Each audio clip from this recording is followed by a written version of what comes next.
नमस्कार दोस्तों। TMJ dislocation मतलब जबड़े की हड्डी का अपनी नॉर्मल जगह से सरक जाना। टीएमजे का मतलब टेम्पोरोमैंडिबुलर जॉइंट होता है।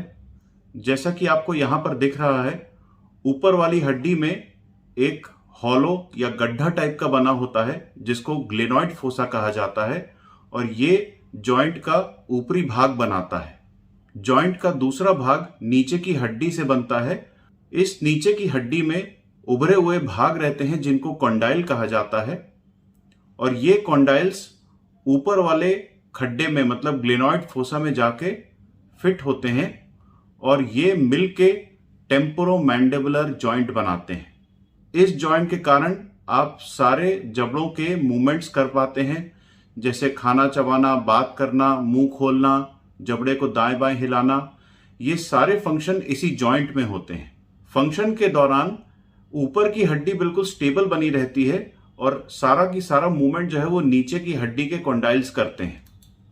ये कॉन्डाइल रोटेट भी करते हैं, आगे पीछे भी होते हैं।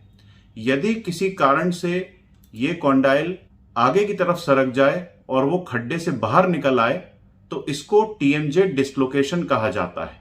इस डिसलोकेशन में नीचे की हड्डी क्योंकि आगे आ चुकी होती है तो इसके कारण आपका मुंह खुला का खुला रह जाता है इस पोजीशन में और आप मुंह को बंद ही नहीं कर पाते, इसलिए इसको ओपन लॉक भी कहा जाता है। जिस समय आपका टीएमजे डिसलोकेटेड होता है उस समय हो सकता है कि आपको पेन हो सकता है कि पेन बिल्कुल ना हो, परंतु जबड़े का अटक जाना एक अहम सिम्टम होता है।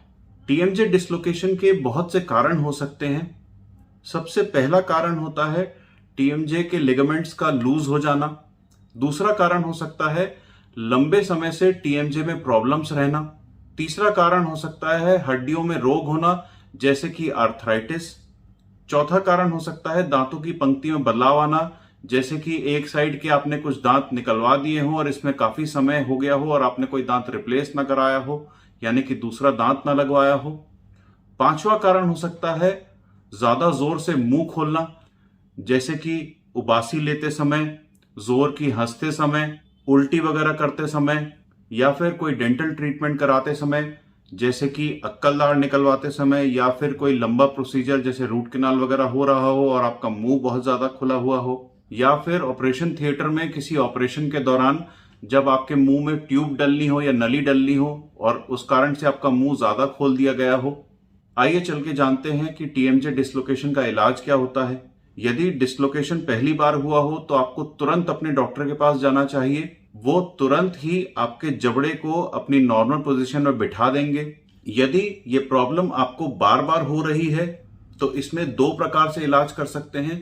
एक कंजर्वेटिव थेरेपी रहती है जिसमें कुछ केमिकल्स के इंजेक्शन आपके जॉइंट में लगा दिए जाते हैं। इसके अलावा ऑटोलोगस ब्लड इंजेक्शंस वगैरह भी होते हैं जिससे इस प्रॉब्लम में कमी लाई जा सकती है। इंजेक्शंस वगैरह के बाद में आपको आपके डॉक्टर्स ये भी सलाह देते हैं कि आप जबड़े के मूवमेंट को थोड़ा सा रेस्ट्रिक्टेड रखें और इसके लिए ब्रैकेट्स या फिर आर्च बार्स लगा के आपके जबड़ों पे इलास्टिक्स लगा दिए जाते हैं ताकि आप जबड़े को ज्यादा खोल ही ना पाएं और जबड़े का मूवमेंट बिल्कुल लिमिटेड रहे, जिस दौरान में आपके टीएमजे में हीलिंग चलती रहती है। इसमें कुछ हेड बैंडेजेस वगैरह भी आपको दिए जा सकते हैं जिससे आपके जबड़े के मूवमेंट को लिमिट किया जा सके। यदि ये इंजेक्शन के ट्रीटमेंट फेल हो जाए तो फिर आपको जॉइंट की सर्जरी करानी पड़ती है। सर्जरीज भी बहुत सी अलग अलग प्रकार की होती हैं। कुछ माइनर सर्जरीज होती हैं, कुछ मेजर सर्जरीज होती हैं जिससे आपकी प्रॉब्लम सॉल्व हो सकती है। उम्मीद है ये वीडियो आपको पसंद आया होगा। जिन लोगों ने हमारा चैनल सब्सक्राइब नहीं किया है उनसे निवेदन है कि हमारा चैनल जरूर सब्सक्राइब करें। समय देने के लिए आप सभी का बहुत बहुत धन्यवाद।